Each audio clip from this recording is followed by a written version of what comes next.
We are learning new details about that congressionally negotiated bailout and stimulus package, and especially what workers and small businesses are getting versus what big corporations are getting. That's right. So joining us now to break it down is the executive editor of the American Prospect, David Dayen. He has been reporting on this and bailouts now for quite some time. David, thank you so much for joining us. Great to see you. Sure. Thank you. Absolutely. David, let's get your immediate reaction. You've called this, you have a piece out basically explaining that the bailout is not to the tune of $500 billion, actually much more to the tune of $4.25 trillion, and that the bailout package essentially is wiping out a decade of irresponsible corporate behavior. What do you mean by that? Sure. So we have this bill that earmarks $425 billion for loans to corporate America. But what has been said explicitly is that that money would go to the Federal Reserve to capitalize a lending facility for corporate actors that would be 10 times the size. It would be leveraged at 10 to 1. And the losses, if there are any, would come out of that $425 billion tranche. So that is far higher than what's been reported. And if you look at the imbalance here, workers get a necessary but temporary boost on unemployment insurance, these direct payments, things like that, and it's dwarfed by the size of what this money cannon that's being pointed at corporate America to prop up stock prices and executive compensation. And, we had a corporate sector that focused on the short term for the last 10 years since the financial crisis. And now they're kind of perversely being rewarded for that by the system being completely maintained in the midst of this crisis. Right. And in your piece, which is called Unsanitized Bailouts, a tradition unlike any other, you go so far as to call this a robbery in progress. You also lay out parallels with the bailouts of 2008, 2009. Just talk to us about those echoes from history that you see. Yeah, so in 2008, the banks were incredibly irresponsible. They lent out this, they jumped this housing bubble up and got caught short. And first, Democrats didn't want to go ahead and give them free money. And then they got some oversight in the form of a 5-member panel and an inspector general. And then they said, OK, they got a few other things as well. So here we are 12 years later. The corporate sector was kind of feeding at the trough for 12 years. They used financial engineering to boost their stock price.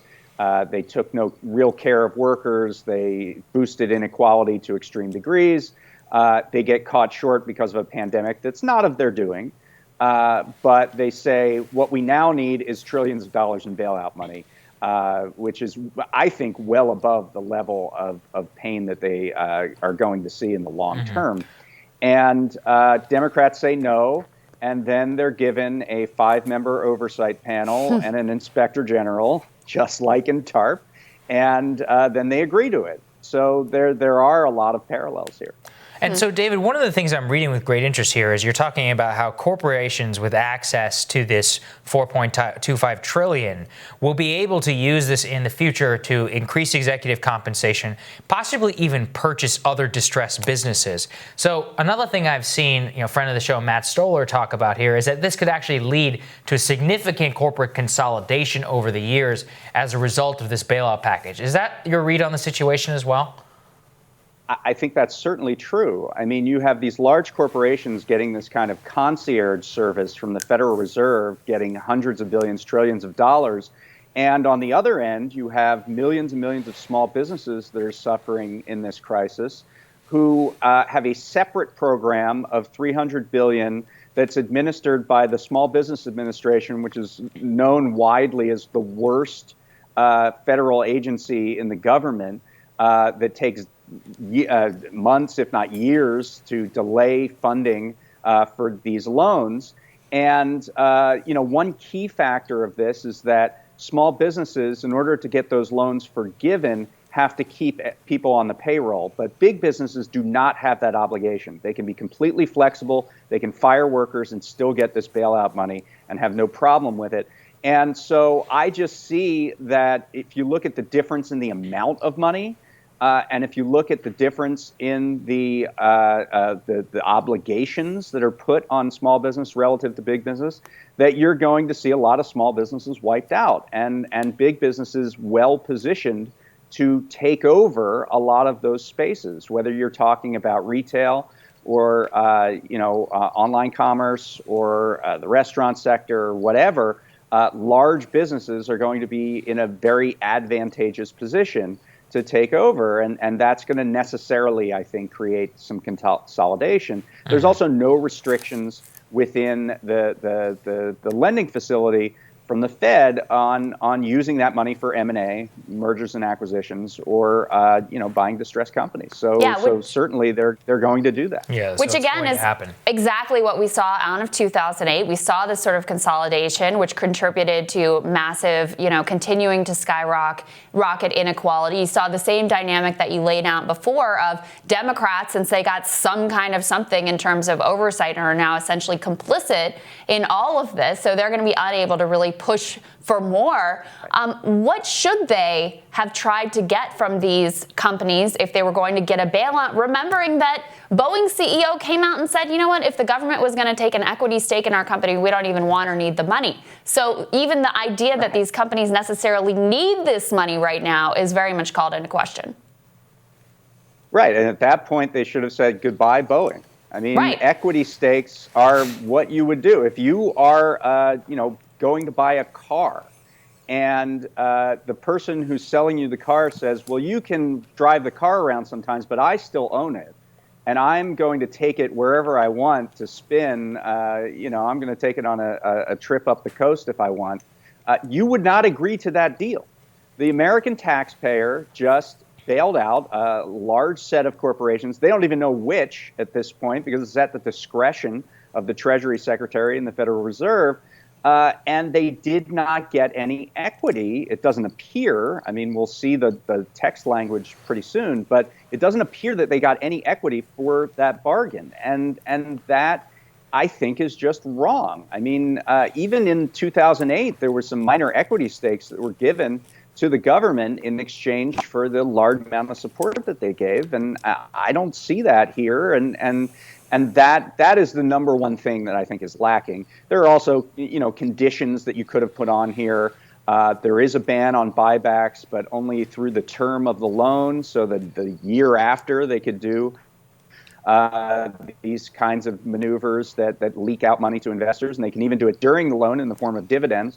There's just not much here in terms of conditions, and you have a 5-member panel that's probably going to be very underfunded, looking into $4 trillion of Federal Reserve lending. It's a needle in a haystack kind of situation. Right, and David, one thing I think you rightfully point out is that you put that $4.25 trillion up against the $300 million payroll loan to small businesses, and you ask yourself, who is the person who's really needs the loan here in this situation? I mean, we could be looking at a wholesale wipeout at this point of small business organizations, especially in the restaurant industry. I mean, literally a wholesale wipeout, and who are rife for consolidation among some of these hedge fund and private equity stakes. Yeah, I think it's going to be transformative. I have written previously about private equity and the possibility of what they're looking to do. I mean, they're going to come out of this with a large amount of money that they have been saving, what they call dry powder, this money that's just uninvested. It's about $2.5 trillion as of the end of 2019. And they're going to have an interest rate environment that's very, very low. And of course, they use debt to purchase a lot of these companies. So it's going to be cheap debt, a lot of capital backing it, and a lot of distressed companies out there that will be able to be purchased on the cheap. So it's almost a perfect storm for private equity. And you're just going to see a lot of roll-ups. Also, no accident that this industry bailout slush fund is tied to the worker relief, so that you could put all kinds of pressure on lawmakers. You have to pass it, you have to pass it, you have to pass it, without digging into these sorts of details. If they had had to pass a standalone industry bailout fund, they may have been more willing to push for some of these more stringent requirements. Yeah, I think that's right. And it was almost clever that they did it in the form of this unemployment insurance payroll support, which is almost a full replacement rate for the typical worker for 4 months, which is great and necessary. However, it means that large corporations who are not under any obligation to keep payroll on their workforce, they aren't sort of hurt in the general impression of that, because workers are going to get paid in the short term anyway.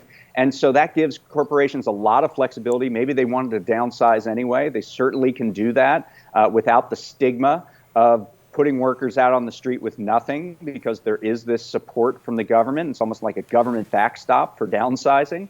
And they can have this flexibility to go on their way and restructure their company in any way they see fit. So merging these together, as you say, Crystal, I think was critical to this enterprise, and that's why the Senate is going to pass this with broad bipartisan support. And I assume that nobody in the House is going to get in the way of it either. Well, there we go, David. We are so grateful for your reporting on this. Everyone needs to go follow David on Twitter, Dayen, and make sure you're following his reporting. An absolutely essential voice of analysis on all of this. Thank you so much for joining us. We appreciate it. All right. Thanks for having me. We'll have more Rising for you after this.